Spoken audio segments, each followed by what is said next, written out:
Sa lahat ng ating mga kapatid na nakikinig sa iba't ibang dako ng bansa at iba't ibang mga dako ng mga bansa na kanilang kinaroroonan, sa lahat din po ng ating mga kababayan na sumusubaybay sa pagtalakay ng mga aral na sinasampalatayanan ng mga kaanib sa loob ng Iglesia ng Diyos sa Buhay. Sa pangunguna po ng ating matandang kapatid, ang pangasiwaan ng Iglesia ng Diyos sa Buhay ay magiliw na bumabati sa inyong lahat ng kapayapaan.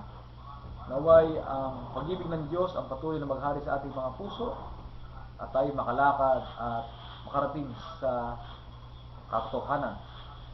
Ang paksa po natin sa sandaling ito ay ganito: kung bakit hindi dapat pagtakhan na may tao kalaban ng katotohanan ayon kay Kristo. Tinitiyak po sa ating pag-aaral na may mga tao po na tinatawag ng Biblia na kalaban ng katotohanan. Alin po ba itong katotohanan nilalabanan ng mga tao at bakit po nila nilalabanan ang katotohanan? Alamin po natin yan sa pagpapatuloy ng ating pag-aaral. Alamin muna natin kung alin po ang katotohanan ipinakikilala ng Biblia. Sa Aklat ng Juan, Kabanatang 17 at ang talatay 17 ay ganito po ang nakasulat: Pakabanalin mo sila sa katotohanan. Ang salita mo ay katotohanan. Alin po ang katotohanan ipinakikilala ng Biblia? Ito po ang salita ng Diyos. Sapagkat sa pamamagitan po ng salita ng Diyos na katotohanan, ang tao po ay mababanal. At palibhasa, ang tao po ay mabanal sa salita ng Diyos na katotohanan. Paano po natin matitiyak kung ang katotohanan po na tinutukoy ay salita nga ng Diyos? Sa aklat po ng awit 119, 151, 142 ay ganito ang ating maisiguro, mga minamahal na mga kapatid.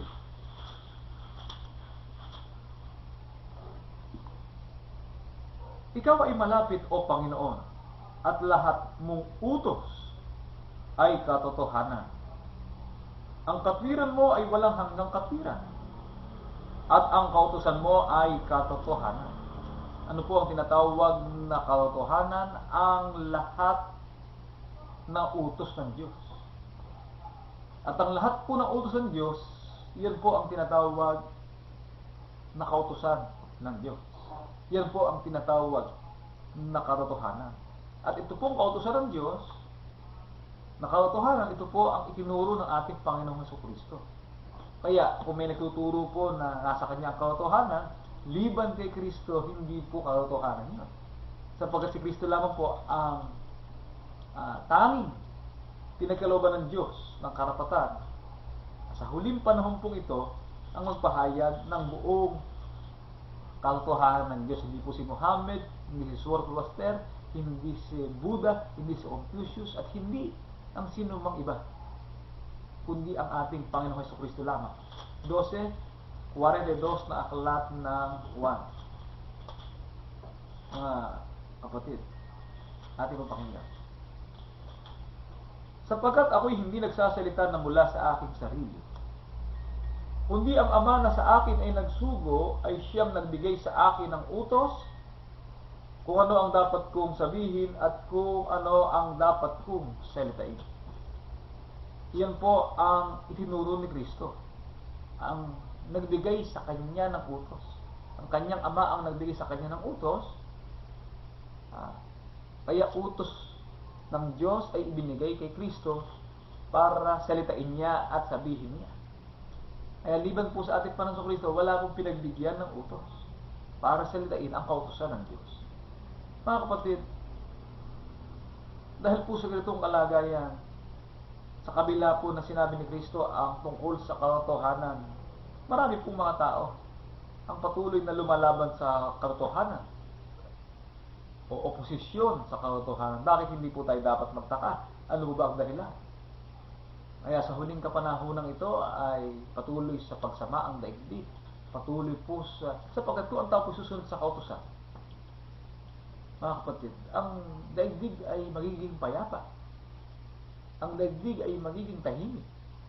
Ang daigdig ay magiging ah, panatag at hindi magkakaroon ng malaking kaguluhan sapagkat ang kautusan ng Diyos ay para sa ikabubuti po ng tao kung susunod. At dahil sa ang tao nga po ay hindi nakasusunod at hindi nakatutupad sa katotohanan kundi nilalabanan pa ito, alamin po natin ang dahilan kung bakit.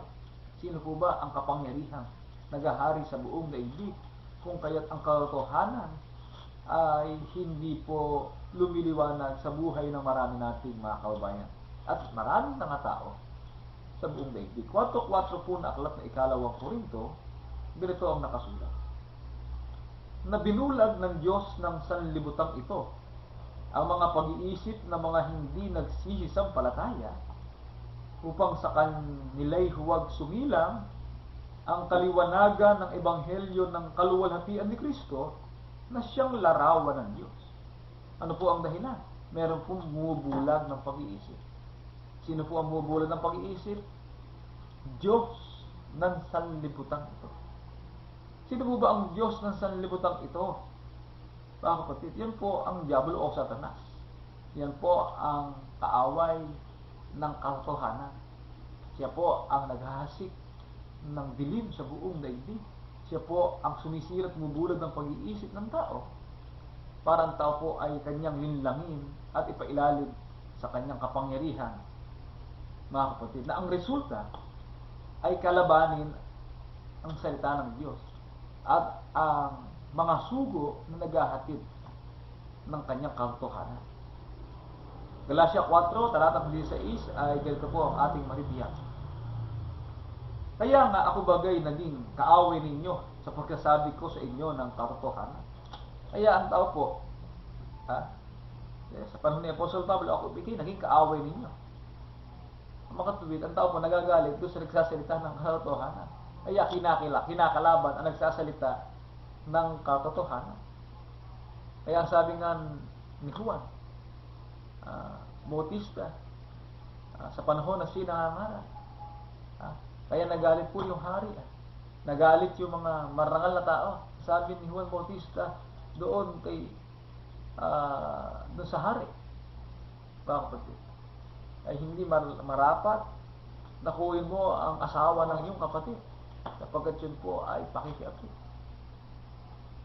And kaya napugutan ng ulo si Juan Bautista. Si Apostol Pablo sa kanyang panahon binato sila. Sila po ay talagang pinagsikapang patayin. Sabi nga ng ating Panginoon sa Kristo, bakit niyo ako pinagsisikapang patayin? Akong taong sa inyo nagsasaysay ng katotohanan na aking narinig sa Diyos. Sapagkat nang siya po ay nagkatawang tao, sinabi po niya, ang sinasalitaan niya, kahit na siya nasa pagkakatawang tao, ay katotohanan ng kanyang narinig sa Diyos. Ay iba naman na nasabi lang na taong nagsasaysay, hindi ka Diyos, sinisira na ngayon ang katotohanan. Samantalang naroon din po ang sagot. Narinig niya sa Diyos. Makatuwid, paano niya narinig? Sapagkat siya nasa sinahupunan ng Diyos. Siya kasama ng Diyos mula sa simula. Kaya narinig niya sa Diyos. Mga kapatid, yan po ang kalagayan ng mga tao na pagharian na ng Diablo, ng masama, at hindi po sisilang ang liwanag ng katotohanan. Kaya ang tao po ay lito, ang tao po ay walang sigla, ang tao po ay walang pag-ibig, walang nadaramang kasiyahan sa mga bagay na ukol sa Diyos. At marami pong ganyan. At yan po ang katunayan na napagharian na ng Diablo. 8:48 at 44 na aklat ng Juan ay ating pong pakinggan. Nagsagot ang mga Hudyo at sa kanya'y sinabi, hindi baga magaling ang aming pagkasabi na ikaw ay isang Samaritano at mayroong kang demonyo? Kayo'y sa inyong amang Diablo. At ang nais ng inyong ama ang ibig ninyong gawin. Siya'y isang mamamatay tao buhat pa ng una at hindi nananatili sa katotohanan sapagkat walang katotohanan sa kanya. Pagka nagsasalita siya ng kasinungalingan, nagsasalita siya ng saganang kanya sapagkat siya isang sinungaling at ama nito. Sino po ang may kagagawa? Sino po ang may promotor ng kasinungalingan? Walang iba kundi ang diablo. Mga kapatid, marami na pong pangyayari sa kasaysayan ng buhay ng sangkatauhan ay puro pagsisinungaling ang nangibabaw sa daigdig. Mga kapatid, ang hustisya ay naging pikit. Mga kapatid, ang hustisya po ay hindi naging patas para hanapin ng katarungan. Marami pong investigasyon in aid of legislation, samot-saring investigasyon. At hindi lamang po yung mga issue sa Pilipinas, kundi maraming issue na natabunan ng maraming usapin, ngunit pag tinanong mo hanggang ngayon nigay, iniimbestigahan pa rin. Ano po ang ibig sabihin? Hindi po lumalabas ang katotohanan. Hindi lamang po sa hanay ng lipunan ating ginagalawan, kundi maging sa larangan po ng relihiyon. Mga kapatid, ay puro pamamalsipika, puro pandaraya ang nagahari sa buhay ng mga relihiyon, liban lang tanging bayan ng Diyos na naghahayag ng katotohanan. Mga kapatid, kaya sa ganito pong kalagayan ay kayo sa inyong amang diablo, ang nais ng inyong ama, ang ibig ninyong gawin, siya'y isang mamamatay tao. Mga kapatid, kaya nga sa pag-aaral po natin nakaraan, natutunayan po natin history, the dark history of the Catholic faith, of the Catholic Church. Kaya makaraming napatay sa ngalan ng relihiyon. Ang una pong nagsagawa ng jihad o holy war, hindi naman Muslim nagaya lang po na Muslim yan sa mga Katoliko, sapagkat yung tinatawag na Santa Inquisition. Ano ba ibig sabihin ng Santa Inquisition? Banal na pagpatay. Ano po yung tinatawag na banal na pagpatay? Lupigin mo, pagpapatayin mo ang mga taong irehe, yung lumalaban sa Katoliko. Yan po nangyari sa nakaraang panahon. Mga kapatid, ngayon, yan po ay para lang pagsupil ng kapangyarihan. Hindi po para makilala ang katotohanan. Kasi po, ang paghahayag ng katotohanan, kung ayaw paniwalaan, bahala ka. Kung hindi ka maniwala sa katotohanan, bahala ka. Yan po ang sa Diyos Hindi para pailalim mo sa tinatawag na digmaan, para pag hindi naniwala sa iyo ay guluhin mo ang bansang iyon o lipulin mo ang bansang iyon dahil sa ayaw magkatoliko o ayaw magmuslim ang bansang iyon. Mga kapatid, kaya po walang tigil na pagpatay, walang tigil na patayan sa pangalan ng relihiyon, sa pangalan ng prinsipyo. Mga kapatid, sabi ng Diyos sabi ni Kristo sa inyo amang diablo, sa diablo yun Kaya ano po ang katunayan ayon kay Kristo? May mga tao pong walang hilig sa kautusan. At ang hilig po ay pagpatay. Ang hilig po ay digma.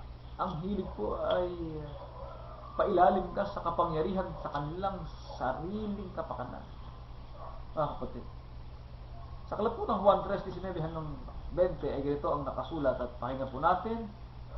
At ganito po ang pagtuturo ng banal na kasulatan. 3:19 hanggang 20 na aklat ng Juan. At ito ang kahatulan na naparito ang ilaw sa sanglibutan. At inibig pa ng mga tao ang kadiliman kaysa ilaw, sapagkat masasama ang kanilang mga gawa. Inibig pa raw ng tao ang kadiliman kaysa ilaw. Bakit po? Sapagkat masama ang kanilang mga gawa. At dahil po sa masama ang kanilang gawa, mga kapatid, ayaw po sa liwanag, ayaw po sa kautosang liwanag. Juan, Kawikaan 6:23. Ganito po ang ating may siguro, mga kapatid, 6:23. Sapagkat ang utos ay itanglaw at ang kautosan ay liwanag. At ang saway na turo ay daan ng buhay. May saway na turo, may daan ng buhay. Ang kautusang liwanag. Mga kapatid, pero pag tingnan po natin ang nangyayari sa daigdig, nakalulungkot po. Ang bagay na mali ay parang gustong sabihin, okay lang. Mga kapatid, ang bagay na labag ay nais ipakitang normal lang. Pati po sinabi yun, mga kapatid. Ito po ang nangyari sa tao eh. Isaiah 5:21 hanggang 20. Ganito ang ating may siguro. Mga kapatid, pakinggan po natin ang maliwanag na pahayag ng Biblia 5:21 hanggang 20. Mga kapatid, atin pong pakinggan ang sinasabi ng Kasul. Sa aba nila, napantas sa kanilang sariling mga mata at mabait sa kanilang sariling paningin. Sa aba nila na malak sa 20. Sa aba nila na nagsisitawag ng mabuti ay masama at ng masama ay mabuti. Na inaring dilim ang liwanag at liwanag ang dilim. Na inaring mapait ang matamis at matamis ang mapait. Nabaligtad na po ang pag-iisip. Nilalabanan po ang liwanag, ang kautusang liwanag sa pamamagitan po na sa kanilang sarili nag-aari silang mabait. Bakit po sinabi yun, mga kapatid? Nangyayari po yan eh. Sa tinatawag na mga pagkapaliwanag na pantas sa kanilang sariling paningin. Halimbawa po, mga kapatid, katulad po na nangyayari sa Amerika ngayon at halos lahat ng bansang Europeyano na kung saan yan po nagsimula ang tinatawag na liberal minds. Hindi mo masama ang maging liberal. Ang ibig sabihin po ng liberal, mga kapatid, meron kang malayang pag-iisip. Pero alam niyo po ba ang tinatawag na malayang pag-iisip? Meron pong malayaw na pag-iisip kaysa sa malayang pag-iisip. Tandaan po natin yan. Iba po yung kalayaan at iba po yung kalayawan. Sa pagkasabi ng Biblia, makikilala ninyo ang katotohanan at ang katotohanan ang magpapalaya sa inyo. Sa mga tuwid, minamahal na kapatid, 8:32 po na aklat ng Juan, at inyong makikilala ang katotohanan at ang katotohanan ay magpapalaya sa inyo. Ngayon, marami po mga pantas. Ginagamit po yung salitang democracy.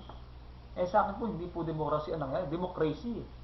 Crazy. Kalukuhan. Bakit? Sapagkat inari pong dilim inari pong liwanag ang dilim. Bakit inaring liwanag ang dilim? Crazy eh. Bakit po naging crazy? Ginamit yung salitang kalayaan. Ipinaliwanag sa kanyang sariling pagkapaliwanag. Na ang kalayaan, okay lang. Pwede kang mag-asawa ng babae. Na ang mapangasawa mo, babae rin. Parang si Aisha. Hindi makasal sa Pilipinas, nagpunta sa Amerika. Kaya sa Amerika, pwedeng mag-asawa ang babae sa babae. Dapat po, ang American President, pag nanalo sa panguluhan, hindi na nanunumpa sa Biblia. Si Barack Obama po, at ang lahat ng pangulo ng Amerika ay Barack Obama o sino man siya, the President of the United States of the Philippines, do solemnly swear based on the Bible and the Constitution of the United States of America. Kaya yung kaliwang kamay nakalagay sa Biblia at ang kanang kamay ay nanunumpa ng katapatan sa Biblia. Kasinungalingan po o hindi? Kasinungalingan. Bakit po? Sapagkat ang sinasabi po ng Biblia na katotohanan na labag sa tinatawag nilang kalayaan daw. Iba po ang kalayaan ng Biblia. Ang kalayaan ng Biblia, meron pong boundary. Kinakailangan malaya ka na sumunod sa kautusan. Paglabag sa utos, hindi po kalayaan niya. Ayan po bang sinasabi ng Biblia? Tungkol po sa nangyayari sa tao ngayon. Mga kapatid, basahin po natin. Ito po napakaliwanag. sapagkat pinalitan nila ang katotohanan ng Diyos ng kasinungalingan. Sila'y nagsisamba at naglingkod sa nilalang kaysa lumalang, na siyang pinupuri magpakilanman siya nawa. Pagdating sa pagsamba, hindi na po ang Ama ang masasamba, ang nasamba na si Maria, Santo Niño, ang mga ribulto, yung po'y nilikha o nilalang. Ano pa? Dahil dito ibinigay sila ng Diyos sa mahalay na pita, sapagkat pinalitan ng kanilang mga babae ang katutubong kagamitan niyaong nalalaban sa katutubo. At gayon din naman ang mga lalaki na nang iwan na ang katutubong kagamitan sa mga babae ay nangagingas sa kanilang karumihan ng pita ang isa't isa na gumagawa ng kahalayan ang mga lalaki sa mga kapwa lalaki. Hindi puro kabaklaan. Mga kapatid, ang tinatawag na solemn marriage o ang pag-aasawa o panginiig na ipinahintulot ng Diyos o tinatawag na matrimonyo ng pag-aasawa ay sa pagitan ng babae at lalaki. Ano po ang ginawa ng mga kano? Ano po ang pinahintulot nila Obama ng mga bansa sa Europe? Pwede na parehas na tibo, parehas na babae magsama. Ang lalaki nagsasama sa kapwa lalaki, nagtatalik ang lalaki sa kapwa lalaki. Iyan po mga kapatid, kahalayan. At yan po ang katotohanan. Sabihin po ng LGBT, human rights. Kaya ako po, kung tutuusin, mas hinahangaan ko pa si Vladimir Putin na kung sabihin po, sa tingin po ng West at sa tingin po ng mga tao sa Europe, napakasamang tao ni Putin. Sa Russia po, bawal ang bakla. Hinuhuli po bakla sa Russia. Bakit? Mahalay Ginawa ng lalaki. Tapos siya magpapahaba ka ng buhok. Mga kapatid, yan po ang kahalayan na nangyayari sa daigdig. At kung bakit nagkakaganyan, dahil nga po, bakit dumadami ang bakla? At hindi naman nanganganak ang bakla. Sapagkat yung kahalayan niya na yon na binabanggit ng Biblia, yan po mga kapatid ay nakahahawa. Kaya ang babae sa babae, lalaki sa lalaki, kadalasan po, yung lalaki, nakisama sa kapwa lalaki, nagiging bakla. Mga kapatid, ayan po ang mga bagay na kahalayan nangyayari sa daigdig. At umuubra po yan sa tinatawag na kalayaan daw ng mga liberal. Pero po sa Biblia, may certain rules, may kautusan na nakasulat. At palibasa hindi nila minagaling na kilalain ng Diyos. Ibinigay sila ng Diyos sa isang mahalay na pag-iisip. Ano po nangyaring pag-iisip? Nabulag Mahalay na pag-iisip upang gawin niya ang mga bagay na hindi nangararapat.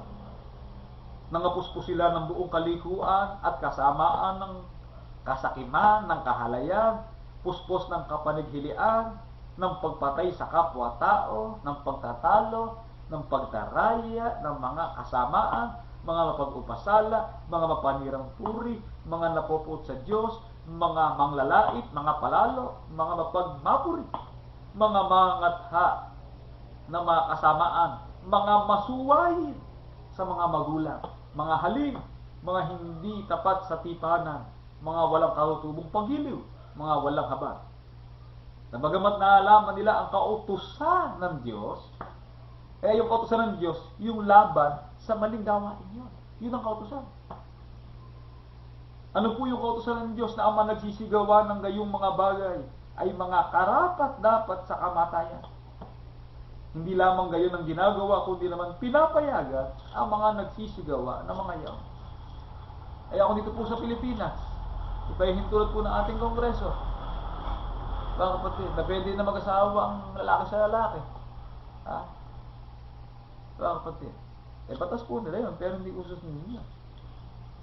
Hindi ko pa iniwalaan po yun. Kapag ang piniwalaan po natin yung kautusan nakasulat sa Biblia. Mga kapatid. Kaya po yung pag-imasuwayin sa magulang, ayaw sumunod sa magulang. Tapos pag napahama kay at saka magkakamot ng ulo. Mga kapatid, ano po ang sabi ng Biblia? Ang mga baby ay karapat dapat sa kamatayan. Ang kautusan po ng Diyos ay yan po ay mahigpit. Mga kapatid, mahigpit sapagkat tinakalam higpitan ng hawak eh.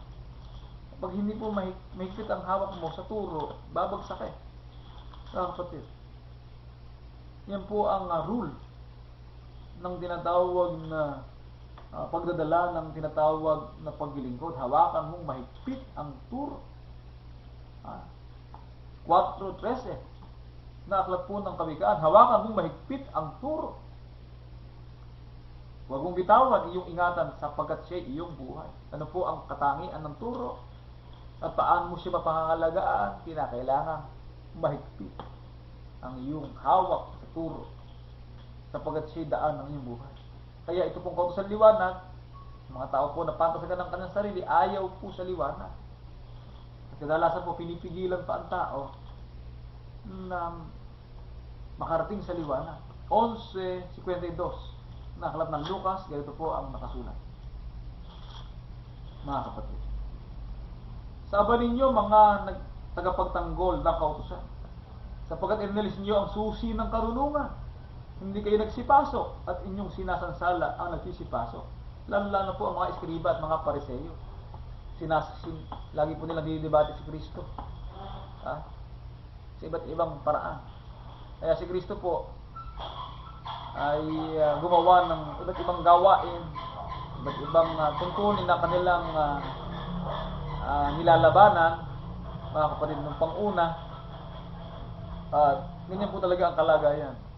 Maliwanag na kasulat sa Biblia, mga kapatid, si Kristo po ay Diyos, kasama ng Ama, mula simula. Mga kapatid, mula simula naroon na siya, kasama na ng Ama, ay ayaw paniwalaan. Mga kapatid, ang gusto po nila siya tao lang sa likas na kalagayan. Ano po ang pagkakataong ibinigay ng Diyos? Ngayon, ito pong ating paksadahan nating mapansin na ganito. May mga tao po na binulag ang pag-iisip. Mga kapatid. At ang diablo po bubulag ng pag-iisip. Ngunit, meron din naman po na sa kabila na nasa ganung kalagayan, tatlo po kasi tao eh. Meron tinatawag na non-seeker. Ano po yung non-seeker? Kasi sa kanya, ang mahalaga sa kanya, kumain lang, uminom. Wala siyang hinahanap sa buhay niya na tungkol sa katotohanan ukol sa Diyos. Yan po, mabigat yan. At meron pong seeker. Meron po naghahanap. At kadalasan po yan, bagaman nasa kanyang sariling religion, maaari siyang matibay sa religion niya, tulad ni Apostol Pablo, talaga pong matatakutin sa Diyos. Talaga pong nagkatanggol, kaso lang ang paniniwala, ikala tama yung kanyang paniniwala. At meron din naman po na nakakilala ng katotohanan na lumaban sa katotohanan. Yun po, wala ng pag-asa yun. Kaya dito po sa loob ng Iglesia ng sa buhay, pag ang tao po ay lumaban na sa katotohanan, at sabi nga ng Biblia, alisin nga ninyo sa inyo ang masamang tao, napatunayan ka masamang tao at inalis ka na, hindi ka na makababalik. Hindi na muli pwede ipako si Kristo sa krus na muli at sabihin, mabigyan ka o yun ng pagkakataon, wala nang haing nga tira pa tungkol sa kasalanan. Ngayon, yung pong mga nasa labas, yung non-seeker o bagamat naghahanap ay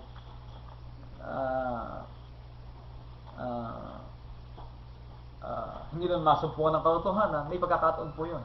Hanggat nasa labas at hindi pa nakapapasok, may pagkakataon po yun. Ano po ba ang pagkakataon ibinibigay ng Diyos sa taong lumalaban sa katotohanan? Ikalawang Pedro 3, talatang 9. Ganito ang nakasulat at pakinggan natin, mga kapatid. 3:9 na aklat na ikalawang Pedro.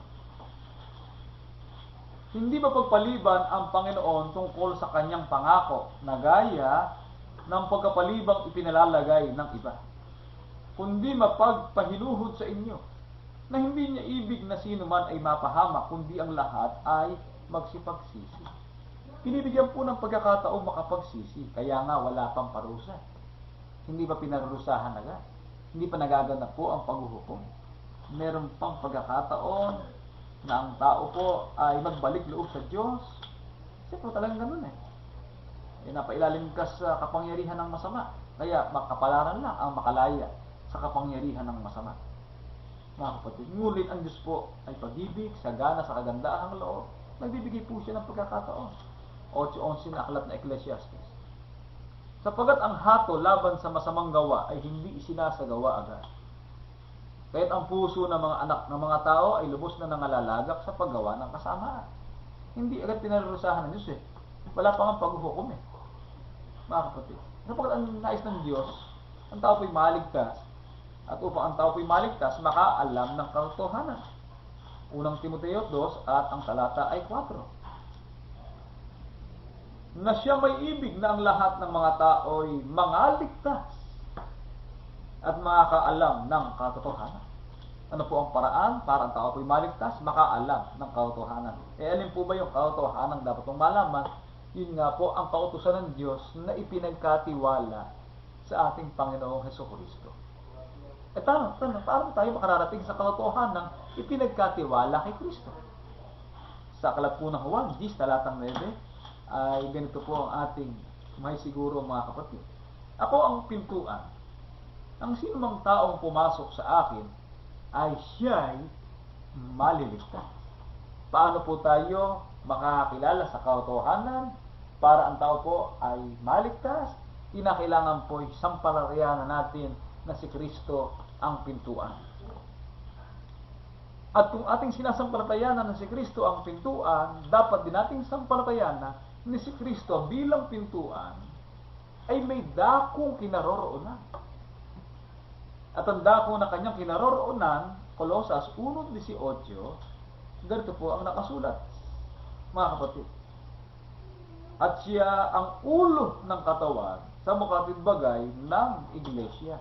Si Kristo po ang pintuan, siya rin po ang ulo na ang kanyang kinalalagyan o kinaroroonan ay ang katawan sa makatwid bagay ng iglesia. Mga kapatid, ang salita po ay symbolical eh. At meron po tinatawag na comparison o meron tinatawag na kaugnayan ang salita sa isa't isa. Pag sinabing ulo, lagi kasama ng katawan. Tama po hindi? Ulo, katawan magkasama. Pag sinabing pintuan, ano nang kasama nun? Hindi kawan. Kasi po, maraming mabasa ng Biblia, lalo-lalo po mga INC, ang salika ng kasulatan sa pagkakasaligas sa ibang saling, ganito nakasulat. Ako ang pintuan, ang sinumang taong pumasok sa loob ng kawan. Sa pamamagitan ko'y magiging ligtas. Lumapit na isa ibang salin, yung salitang pintuan, inilayo. Ipinapasok, mga kapatid, inugnay sa salitang kawan. Mga kapatid, kasi pagdating sa kawan, meron nga namang nababasa sa Lamsa version na 20:28 na ang kawan ay iglesia ni Kristo. Ang problema lang, sa Lamsa version, kaya po kasinungalingan din ang kanilang pagtuturo, sa Lamsa version, si Kristong may iglesia o iglesia ni Kristo ay nasa uring Diyos. Nakasulat po yun sa Lamsa version din, sa Tito 2, talatang 14, na hintayin ang mapalad na pagkapakita ni Kristo na ating Diyos. Ano pong sabihin ng mga sinungaling? Mali naman nila yan eh. Ano na mali? Si Lamsa? Sabi ni Lamsa, ang kawan ay iglesia ni Kristo at si Kristo na may iglesia ay Diyos. Sasalin din ni Lamsa, ano na mali? Mga kapatid, kaya papabor, pag isang talata pabor, pag ang iba hindi, mali ikayon. Binasa mong talata. Ang tama ay kay ito. Tatakbo na naman sa ibang salin. Yan po ang sinasabi ng Biblia na pandaraya. Pag sinabi ng Biblia na ulo, paniwalaan natin kasama niyang katawan. Pag sinabi ng Biblia na pintuan, ang kasama niyan bahay. Kaya si Kristo na pintuan, nakaugnay siya sa bahay ng Diyos. Basahin po natin. Si Kristo po nakaugnay sa bahay ng Diyos bilang pintuan. Tres, ang talatay 6 ay ganito po ang nakasulat. Dadapot si Kristo gaya ng anak ay puno sa bahay niya. Kaya si Kristo nasaan? Nakaugnay bilang pintuan, bilang puno sa bahay ng Diyos. Kaya, ang dapat nating masiguro, ano po ba yung bahay ng Diyos? Na doon po ang tao makakasumpong ng katotohanan. Kaya nga po ang bahay po ng Diyos, anong katangian at haligi at suhay ng katotohanan.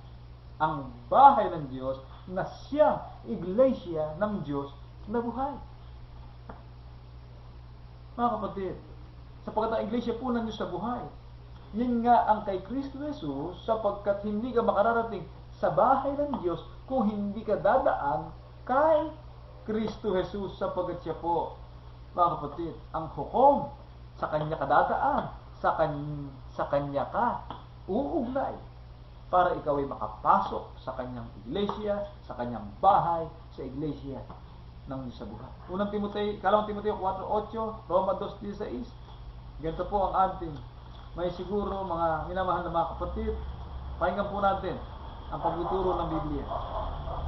4, talatang 8, buhat ngayon ay narataan sa akin ng putong ng katwiran na ibibigay sa akin ng Panginoon na tapat na hukom sa araw na yaon.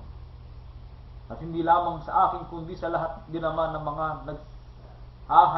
naghahanap ng kanyang pagpapakita. Kapatid, sino po ba ang magpapakita? Si Kristo sa kanya pagbabalik sa huling araw. Kaya nga ang sabi ng Biblia, hintayin ang mapalad na pag-asa at pagkapakita ng kaluwalhatian ng ating dakilang Diyos at tagapagligtas na si Jesucristo. Kapatid, sapagat si Jesucristo po ang hukom na hatol sa gawa ng lahat ng tao. 2:16, sa araw nahahatulan ng Diyos ang mga lihim ng mga tao ayon sa aking ebanghelyo sa pamagitan ni Jesucristo. Ay hindi ka makararating sa Diyos kung hindi ka dadaan kay Kristo. At hindi ka makararating at magkakaroon ng kaugnayan kay Kristo kung hindi ka makakabilang sa bahay na pinangunguluhan ng ating Panginoong Jesucristo. Mga kapatid, ito po ang panawagan sa ating lahat.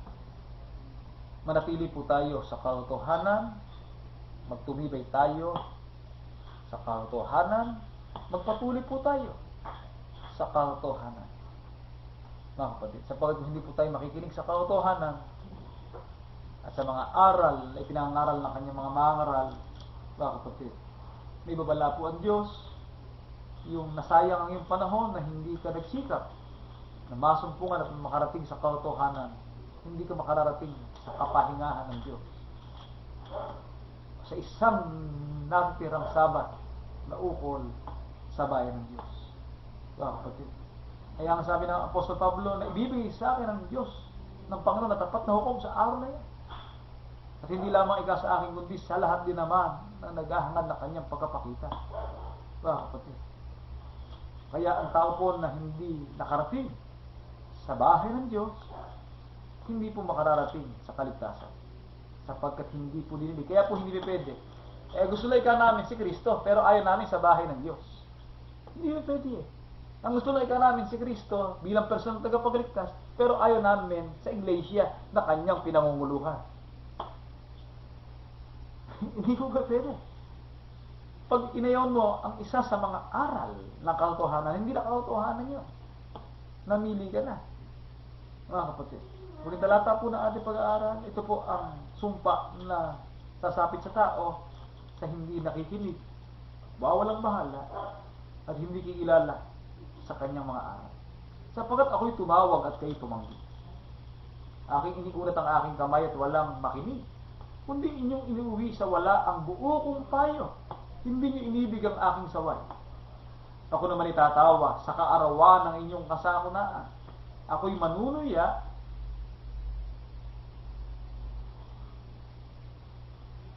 pagka ang inyong takot ay dumarating. Mga kapatid, ang babala po sa aayaw, sumpa po ng langit, hindi po ikaliligtas.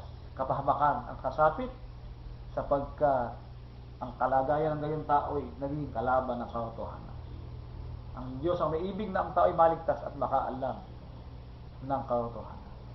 Ngunit isang bagay lang po ang ating siguro, mga kapatid, wala pong dako, hindi makasumpungan ng katotohanan sa ayon mang iba, kundi sa bahay po ng Diyos.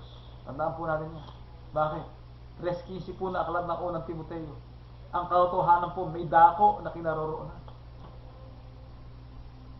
Ngunit kung ako'y magluwat ng mahabang panahon, ay upang maalaman mo kung paano ang dapat sa mga tao na ugaliin nila sa bahay ng Diyos, na siyang iglesia ng Diyos na buhay at haligi at suhay ng katotohanan. May dako po naroon ang katotohanan, at yan po ay sa bahay ng Diyos. Ang bahay po ng Diyos, yan po ang iglesia ng Diyos na buhay. Sapagkat ang iglesia po ng Diyos na buhay, yan po ang kay Kristo Jesus. Yan po ang dako o lugar na dito po tinatawag ng Diyos ang tao upang magbanal. Makabanalin mo sila sa katotohanan. Ang kabanalin nararapat sa bahay ng Diyos, sa ibang talata ng Biblia. Mga kapatid, mga kababayan, mga kaibigan, yan po ang dahilan kung bakit kami sa loob ng iglesia ng sa buhay sa bansang Pilipinas ay buong pagtitiwalang sumasampalataya. Ang katuparan po nito, ang banal na pagtawag ng Diyos sa pagkaalam ng katotohanan ay sa kanyang tahanan o sa kanyang bahay, ang iglesia ng Diyos na buhay. Salamat po. Kapayapanawa ang sumating lahat sa sandali po ito sa inyong pakikinig ng mga aral ng Diyos sa loob ng Biblia.